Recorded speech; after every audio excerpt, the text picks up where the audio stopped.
firman Tuhan untuk mendasari doa dan penyembahan kita malam hari ini. Saya mau mengajak kita membaca di dalam Roma pasal yang ke-12. Roma pasal yang ke-12,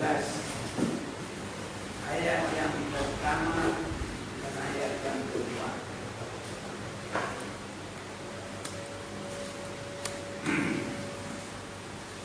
Karena itu saudara-saudara, demi kemuliaan Allah aku menasihatkan kamu supaya kamu mempersembahkan tubuhmu sebagai persembahan yang hidup, yang kudus, dan yang berkenan kepada Allah.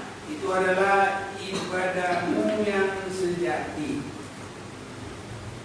Janganlah kamu menjadi serupa dengan dunia ini, tetapi berubahlah oleh pembaruan budimu, sehingga kamu dapat membedakan manakah kehendak Allah,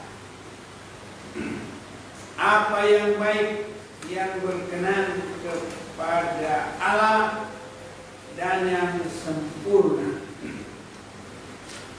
Saudara-saudaraku, dalam ayat yang kedua kita memperhatikan supaya kita berbeda dari dunia ini, sehingga dengan kita berbeda dari dunia ini artinya keluar dari kegelapan kepada terangnya Tuhan, mengalami penebusan dan penyucian darah Yesus Kristus. Maka selain dari apa yang tertulis, maka kita dibawa dalam pengertian, baik juga lewat tertulis, tetapi Tuhan juga akan memberikan kepada kita pengertian tentang kehendak Allah. Kita mengerti apa yang baik untuk Allah. Kita mengerti apa yang berkenan kepada Allah. Bahkan kita mengerti kesempurnaan.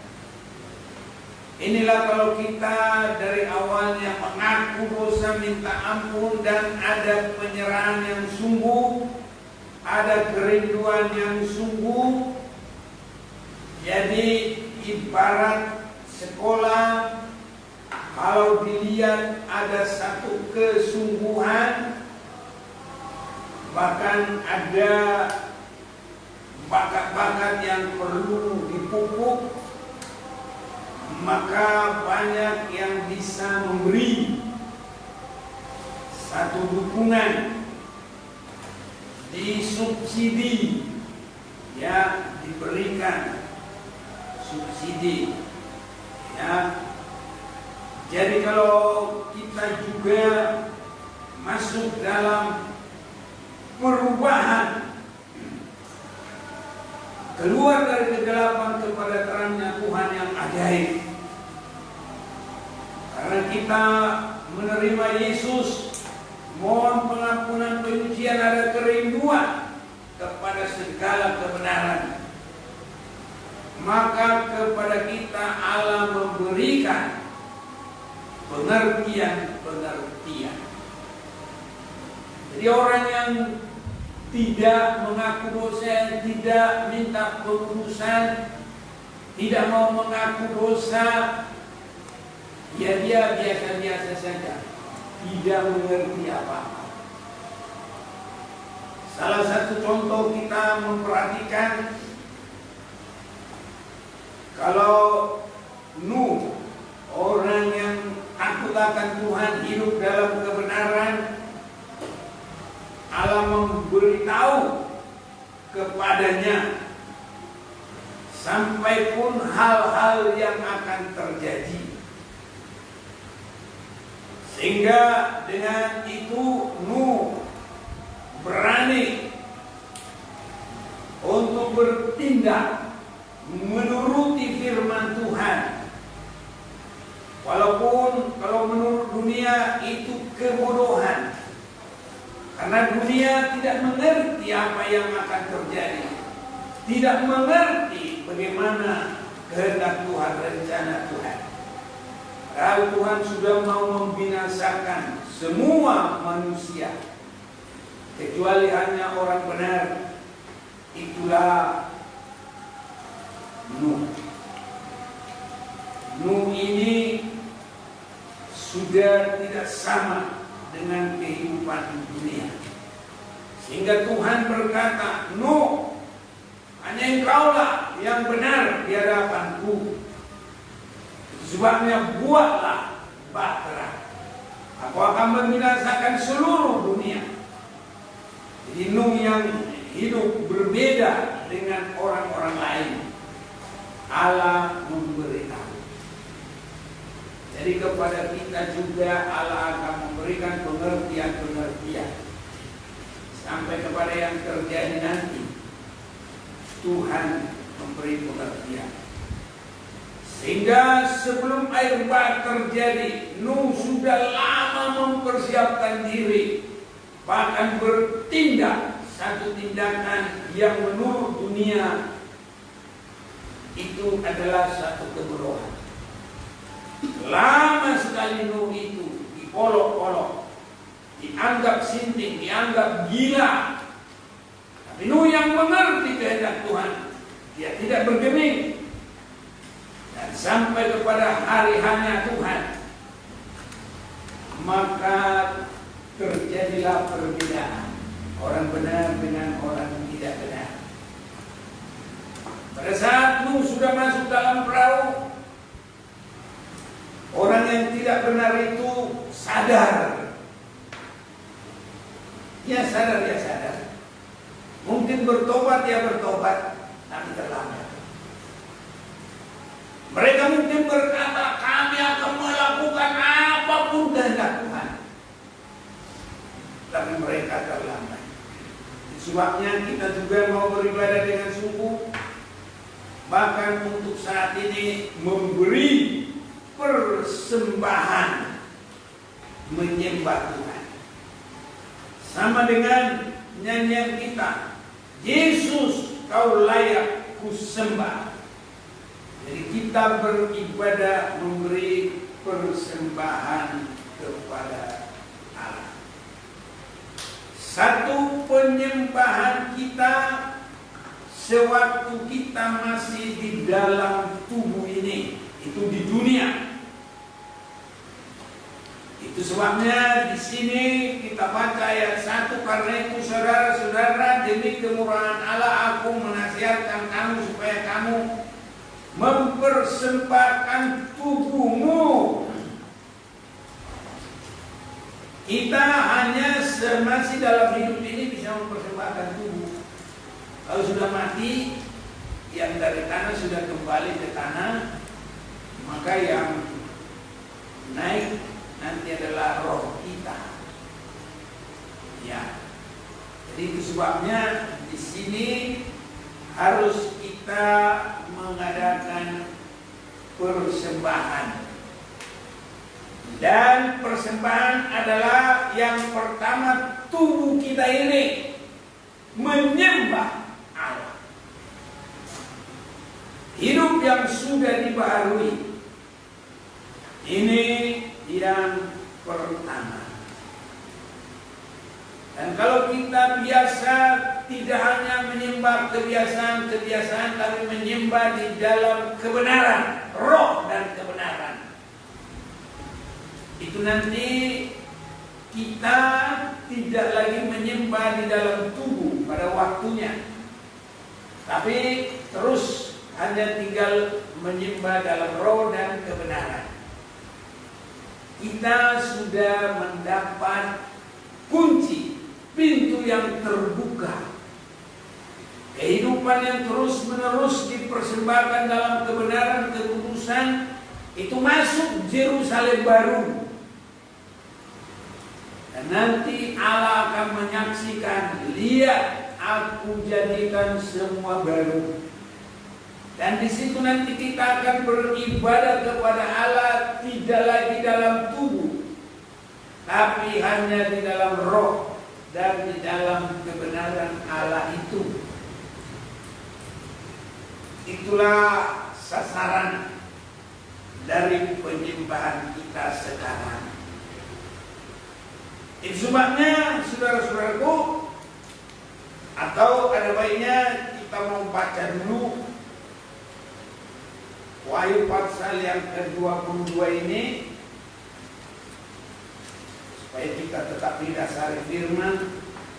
Maka tidak akan ada lagi laknat, tata Allah dan tata anak domba akan ada di dalamnya, dan hamba-hambanya akan beribadah kepadanya. Ini beribadah di Yerusalem baru dengan langsung menghadap Tuhan, muka dengan muka. Ini saudara-saudaraku, itu sebabnya sebenarnya ibadah di dalam doa penyembahan itu adalah langsung menghadap Bapa. Dan satu hal yang benar-benar ada sambungannya, ya, tidak habis begitu saja, continue. Jadi terus nanti sampai di surga ini akan terjadi di dalam pelajaran tabernakel. Diajar bagaimana syarat-syarat ibadah yang benar. Dalam Ibrani pasal yang ke-9, tempat kudus di bumi dan di surga. Tempat kudus di bumi, tempat kudus di surga.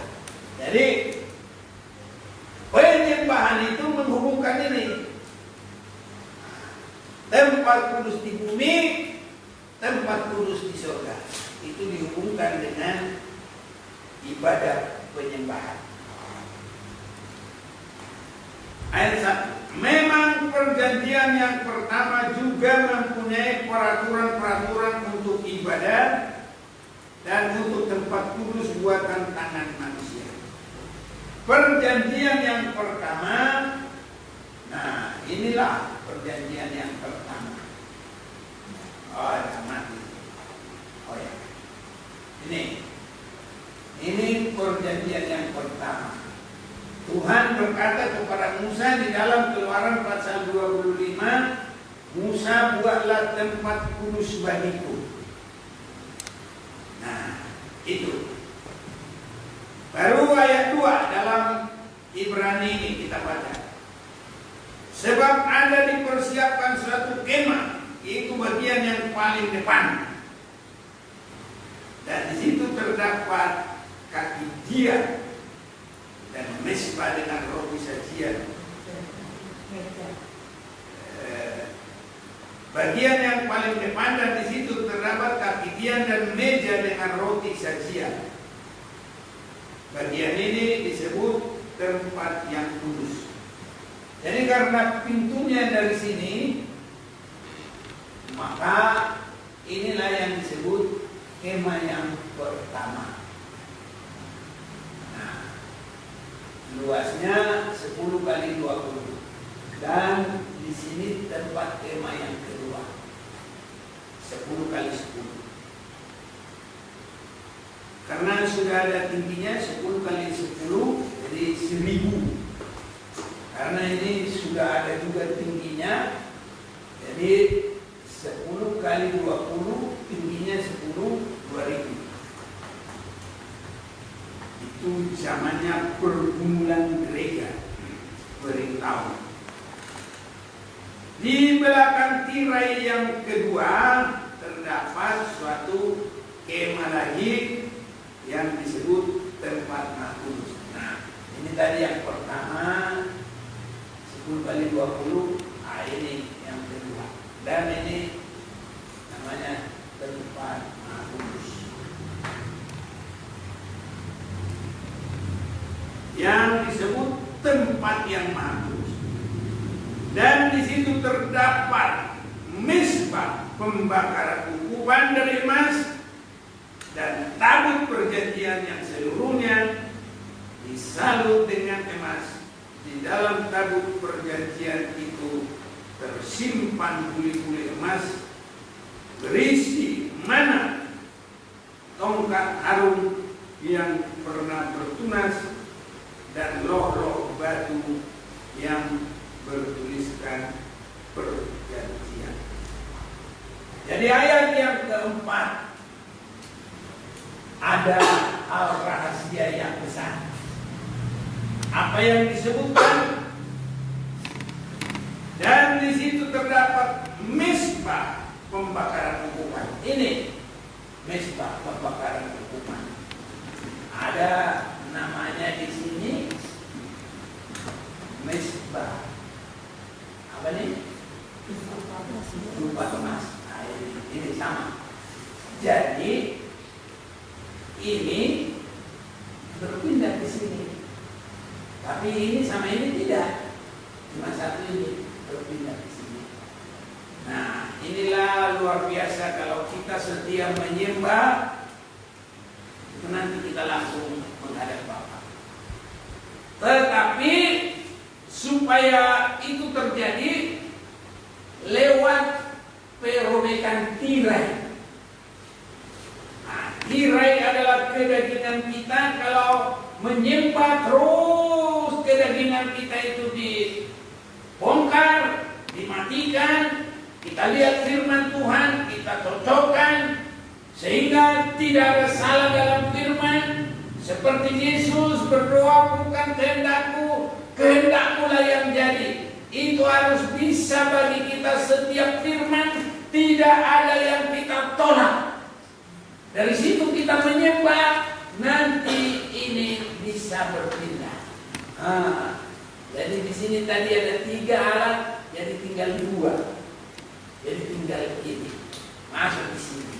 Jadi ke sini 2, di sini 2. Dan kalau di sini 2, ini sudah naik, ini dikuasai oleh antikris. Dari mana tahu? Ya memang semua tertulis, asal kita saja mau, saudara-saudara. Mari kita mau baca ini. Wahyu pasal yang ke 14 atau ya ayat 12. Yang penting di sini adalah ketekunan orang kudus yang menuruti perintah Allah dan iman kepada Yesus. Dan aku mendengar suara dari surga berkata, tuliskanlah, berbahagialah orang yang mati dalam Tuhan sejak sekarang ini. Sungguh, kata Roh, bahwa mereka boleh beristirahat dari diri lelah mereka, karena segala perbuatan mereka menyertai mereka. Nah, jadi kita lihat di situ, saudara-saudaraku, ya ketekunan. Tapi dalam pasal yang ke-14 ini kita juga boleh memperhatikan mulai ayat 10, maka ia akan minum, atau mulai 9, seorang malaikat lain, malaikat ketiga menyusul mereka dan berkata dengan suara nyaring, jikalau seorang menyembah binatang dan patungnya itu dan menerima tanda pada dahinya atau pada tangannya, maka ia akan minum dari anggur murka Allah yang disediakan tanpa campuran dalam cawan dengan cawan murkanya, dan ia akan disiksa dengan api dan belerang di depan mata malaikat-malaikat kudus dan di depan mata anak domba. Jadi saudara-saudaraku, yang kita akan lebih memperhatikan, kembali kita mau baca ayat 13, kita mau gabung semuanya mulai ayat dari yang keempat. Dan mereka menyembah naga itu karena ia memberikan kekuasaan kepada binatang itu. Dan mereka menyembah binatang itu sambil berkata, siapakah yang sama seperti binatang ini? Dan apakah yang dapat berperang melawan dia? Dan kepada binatang itu diberikan mulut yang penuh kesombongan dan hujah. Kepadanya diberikan juga kuasa untuk melakukannya 42 bulan lamanya. Lalu ia membuka mulutnya untuk menghujat Allah, menghujat namanya dan kemah kediamannya dan semua mereka yang diam di surga. Dan ia diperkenankan untuk berperang melawan orang-orang kudus dan untuk mengalahkan mereka, dan kepadanya diberikan kuasa atas setiap suku dan umat dan bahasa dan bangsa. Saudara-saudaraku, ini dua ini adalah yang menuruti hukum-hukum Allah dan memiliki kesaksian Yesus. Ini dikuasai sesudah ini naik. Nah, sesudah ini naik, maka tinggal ini menuruti hukum-hukum Allah dan kesaksian Yesus. Mengapa tidak dilanjutkan merobek keinginan daging, membuka tirai untuk masuk ke sini? Jadi memang orang kudus dan memiliki kesaksian Yesus. Ini saudara-saudara. Dan dia diperkenankan untuk berperang melawan orang kudus dan untuk mengalahkan mereka. Kepadanya diberikan kuasa untuk setiap suku, atas setiap suku dan umat dan bahasa dan bangsa. Dan semua orang yang diam di atas bumi akan menyembahnya. Ini itu sebabnya sekarang kita harus bisa menyembah Tuhan dengan benar. Sebab nanti akan dipaksa menyembah antikris. Yaitu setiap orang yang namanya tidak tertulis, tidak di dunia, dijadikan di dalam kitab kehidupan dari anak domba yang telah disembelih. Jadi artinya kita harus benar-benar menerima penyucian darah di kubur kehidupan lama, dipenuhi dengan Roh Kudus, menjadi pelurut hukum Tuhan dan menjadi orang-orang kudus dan menyembah Tuhan, merobek segala kedagingan sampai kita menyembah Allah dalam roh dan kebenaran. Ini saudara-saudara. Barang siapa bertelinga, hendaklah ia mendengar. Barang siapa ditentukan untuk ditawan, ia akan ditawan. Ini kalau sudah tidak masuk dalam peningkatan. Saudara-saudaraku, inilah yang kita perhatikan dalam firman ini. Sebabnya di dalam Ibrani inilah yang kita harus bumui sekarang. Menyembah sampai merobek semua keinginan daging. Dan kita bisa menyembah di dalam roh dan kebenaran. Banyak sekali orang membaca itu. Dan kadang kita juga dulu kalau tidak memperhatikan mudah saja membaca. Tapi dalam prakteknya, di dalam roh dan kebenaran berarti semua penolakan kepada firman sudah dirobek. Keinginan daging yang melawan kehendak Allah sudah dirobek. Tidak ada lagi sedikit pun bagi kita yang tidak mengutamakan kebenaran firman Tuhan. Semua sudah mengutamakan kebenaran firman Tuhan. Tadi dalam ayat 16, ayat 17 dari pasal yang ke-12 saya bacakan. Lalu ular itu menyemburkan air dari mulutnya, menyemburkan dari mulutnya air sebesar sungai ke arah perempuan itu supaya ia dihanyutkan sungai itu. Angin bumi datang menolong perempuan itu yang membuka mulutnya dan menelan sungai yang disemburkan naga itu dari mulutnya. Maka marahlah naga itu kepada perempuan itu, lalu pergi memerangi keturunannya yang lain yang menuruti hukum-hukum Allah dan memiliki kesaksian Yesus. Jadi yang tidak ikut naik ini bersama ini naik, jadi dia hanya masih menuruti hukum-hukum Allah. Ini meja roti, kesaksian Yesus ini kita.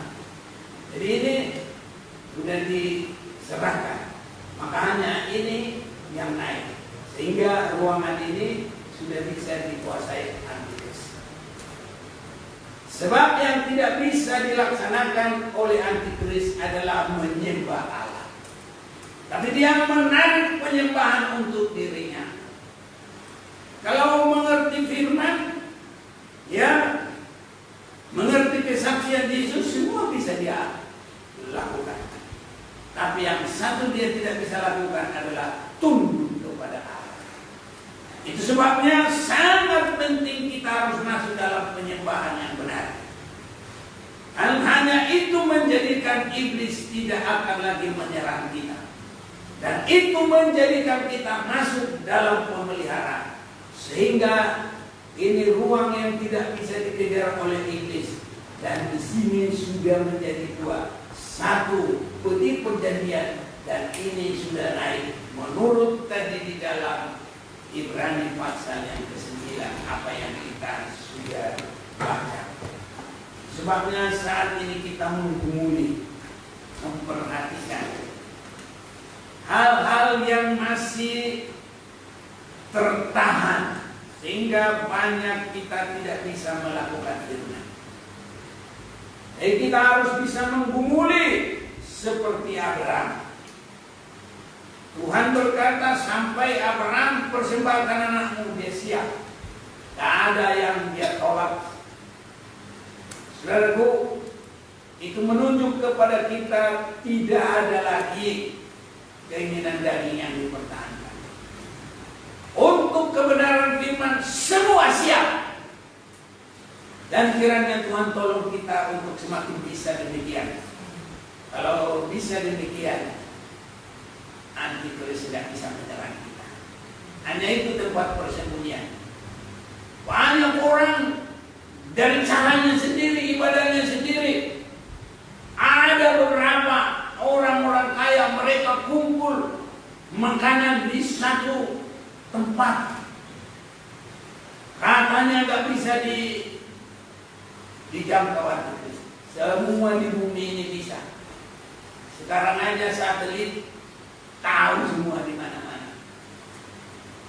Kejadian di Indonesia orang Amerika langsung tahu. Belum ada berita dari sini, mereka udah ada berita di sana. Duluan berita di sana dari berita orang Indonesia. Jadi kalau satelit aja bisa begitu, apalagi nanti antikris. Ya, hanya Tuhan yang di atasnya dia. Tapi kalau kita bisa menyembah Tuhan dengan benar, itulah yang tidak bisa dilaksanakan oleh antikris. Jadi saudaraku, mari menyembah Tuhan dengan baik, dengan benar, Sampai kita bergumul melawan semua kedagingan yang menghalangi kita bisa melakukan segala perintah Tuhan. Seperti Yesus yang berdoa, apapun yang terjadi bukan kehendakku, kehendakmu lah yang terjadi. Dari penyembahan seperti itu, kita nanti menjadi penyembah yang benar di surga. Marilah kita mau menyembah Tuhan.